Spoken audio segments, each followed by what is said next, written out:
There is a word in 2 Corinthians 2 that most people read right past. Paul says he does not want believers to be ignorant of the enemy's schemes.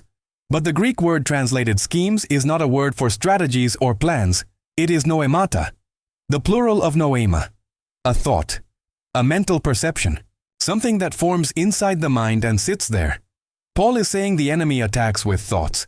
And in chapter 10 of the same letter, when Paul describes taking the fight back, he says to capture every noema, every thought, and make it obey Christ.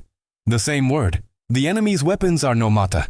God's command is to capture every noma. The battlefield is not your bank account or your body or your marriage.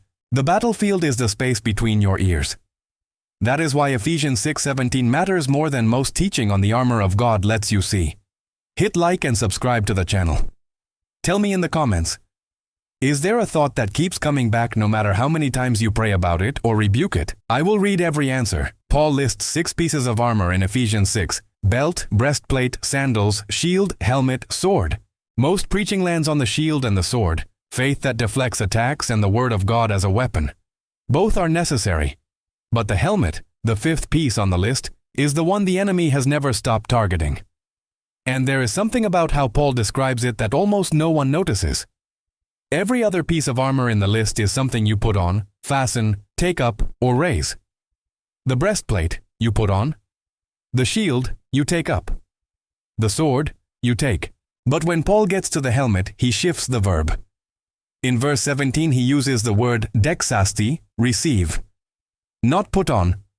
Receive, as in receive what is being extended to you. For an offensive weapon like the sword, that language makes sense. You receive a weapon handed to you before battle. But for a defensive piece protecting the most vulnerable target on the body, Paul uses the same word. And here is why that matters. You cannot protect your own mind by your own effort. You cannot think your way into having a protected mind. You cannot discipline your thoughts into submission through sheer willpower alone. The protection has to come from outside the mind. It has to be received. Open hands, not clenched fists. Reception, not performance. That is the first move when it comes to the helmet. Now go to what Paul actually calls it, the helmet of salvation. In Greek, perikephalia tou soteriou. Perikephalia breaks apart simply. Peri meaning around, kephel meaning head. That which surrounds the head. That which encircles the command center. And Paul uses this exact word, perikephalia, only twice in all of his letters. Ephesians 6:17 and 4, Thessalonians 5:8. Read both carefully and something shifts. In Ephesians 6:17, it is the helmet of salvation. In 1 Thessalonians 5:8, he adds a word. The helmet of the hope of salvation. Not just salvation, the hope of salvation. Why does he add hope the second time he writes it? Because the mind is where hope lives, and the enemy has always known it. Think about how discouragement actually works. It does not attack your hands or your feet.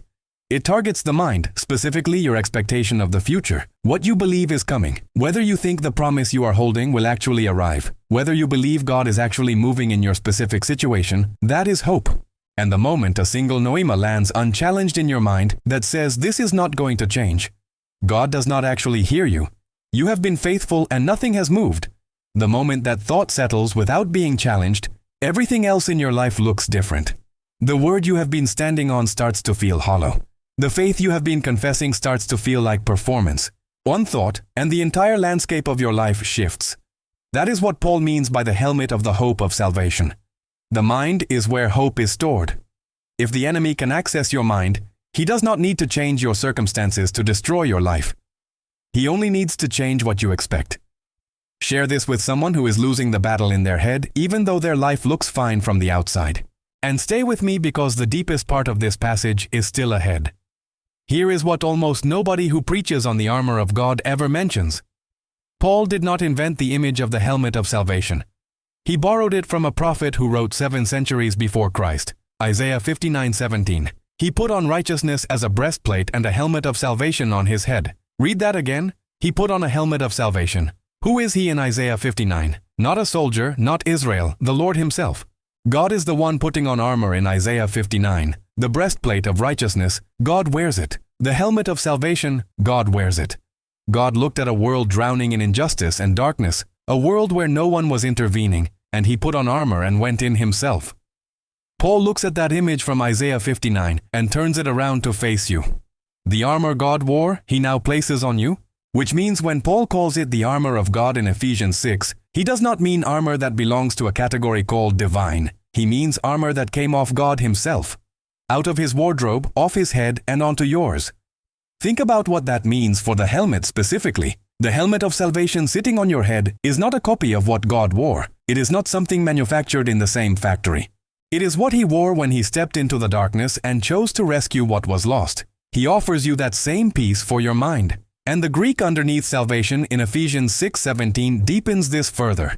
Paul does not use the standard word soteria the way he uses it throughout his other letters. He uses the genitive form soteriou, which is the exact form that appears in the Greek translation of Isaiah 59:17. The linguistic bridge between the two passages is deliberate, and soteria in this context carries a scope most English translations do not fully convey.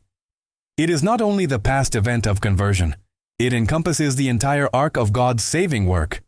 Past, the moment of being saved. Present, the ongoing process of sanctification and renewal. Future, the final deliverance at the end of all things. The helmet of soteria is not I prayed a prayer once and I am covered.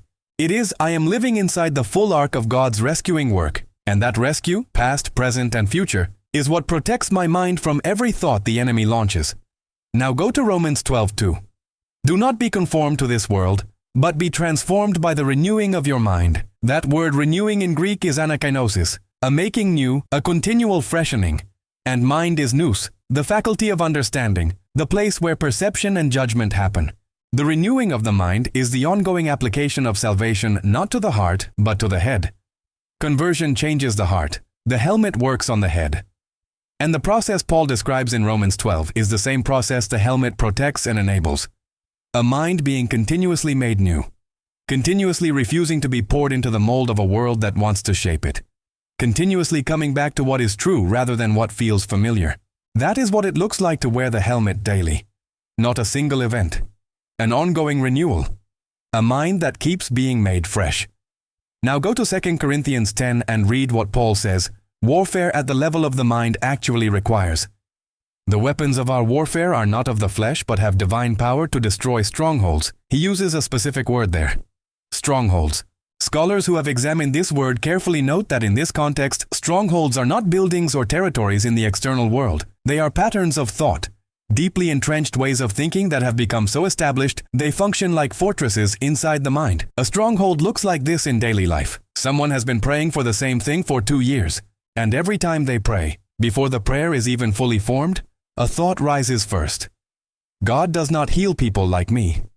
That thought is so automatic, so deeply embedded, so immediate that it arrives before any faith can form. That is a stronghold. Or someone knows they are called to something. They feel it clearly. But every time they move toward it, the same thought comes. Who do you think you are?